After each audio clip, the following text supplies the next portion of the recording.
আগামীকাল ঈদ।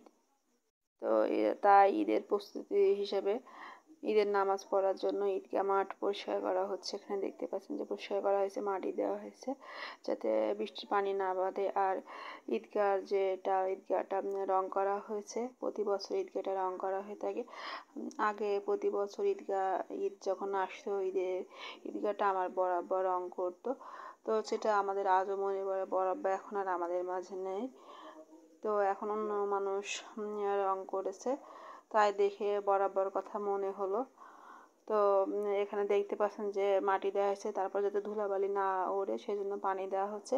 এভাবে পুরো ঈদগাহ মাঠটা প্রস্তুতি করা হচ্ছে। আসলে মুসলমানদের ধর্মীয় উৎসবের ভিতরে পবিত্র ঈদ উল ফিতর এবং ঈদ উল আজহা অন্যতম। তো ঈদ উল ফিতরে ঈদ হচ্ছে পুরো 1 মাস সিয়াম সাধনার পরে ঈদটা আসে, ঈদ উল ফিতরে ঈদ। তাই ঈদগাহে মুসলমানরা নামাজ পড়ার জন্য যায়।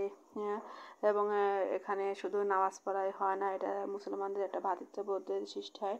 কোলাকুলির মাধ্যমে করে কুশল বিনিময় করা হয় এবং মানুষের ভিতরে সকল দ্বন্দ্ব কোলাহল ভুলে মানুষ সবাই আনন্দে মেতে ওঠে, উৎসবে সবাই আনন্দটা ভাগাভাগি করে নেয়। এভাবে মুসলমানদের পবিত্র ঈদ উল ফিতর শুরু হয়। তো এখানে দেখতে পাচ্ছেন যে আমাদের এই ঈদগাহটা, এটা আমার মায়ের বাড়ির গ্রামের ঈদগাহ। তো এখানে প্রতি বছরই নামাজ পড়া হয়ে থাকে। তো এবছরও তার ব্যতিক্রম হয়নি। তো সেই জন্য ঈদগাহ মাঠটা প্রস্তুত করা হচ্ছে, যেহেতু আগামীকাল ঈদ। তো এবার আপনারা দেখতে পাচ্ছেন যে আর ঈদগাহ মাঠে কিছু মোটা মোটা গাছ আছে। গাছগুলো আগে চিকন ছিল, এখন কালের বিবর্তনে গাছগুলো অনেক বড় হয়েছে, ছায়া হয় গাছগুলোতে, সেই ক্ষেত্রে রোদ কম লাগে গরমের সময় হলে। তো এখানে আমাদের গ্রামটা যেহেতু বড়, এখানে পুরা ঈদগাহ মাঠে নামাজের জন্য সবাই ভরে যায়। বিভিন্ন আশেপাশে এলাকা থেকে নামাজ পড়তে আসে। যারা দূর দূরান্ত থেকে অন্য সময় থাকে তারাও এখানে নামাজ পড়তে আসে বছরে একটা সময় ঈদে নামাজ পড়ার জন্য।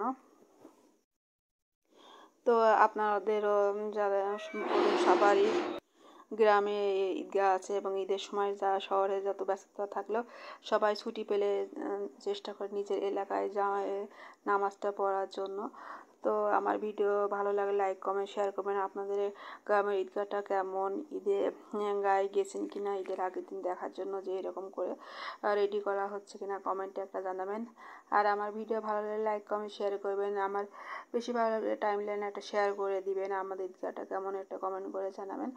তো এভাবে আপনারাও চেষ্টা করবেন আত্মীয় পরিজনের সাথে ঈদটা করার জন্য। কারণ শহরে তো আমরা থেকে থেকে বছর অন্তত একটা দিন সবার সঙ্গে কাটালে ভালো লাগবে। সবাই গ্রামের আত্মীয় স্বজনরা যারা থাকে তারাও খুশি হয় সবার মাঝে আপনাকে পেয়ে। তো আর ঈদের বোনাস ছোটো বাচ্চারা পছন্দ করে থাকে ঈদের নতুন পোশাক পরে, যেটা কালকে আপনারা সবাই দেখবেন যে ঈদের নামাজ পড়তে যায় রং বেরঙের পোশাক পরে সকলে। তো আজকে যেহেতু ঈদের আগের দিন, তাই ঈদগাহটা প্রিপারেশনটা দেখালাম। ভালো থাকবেন সবাই।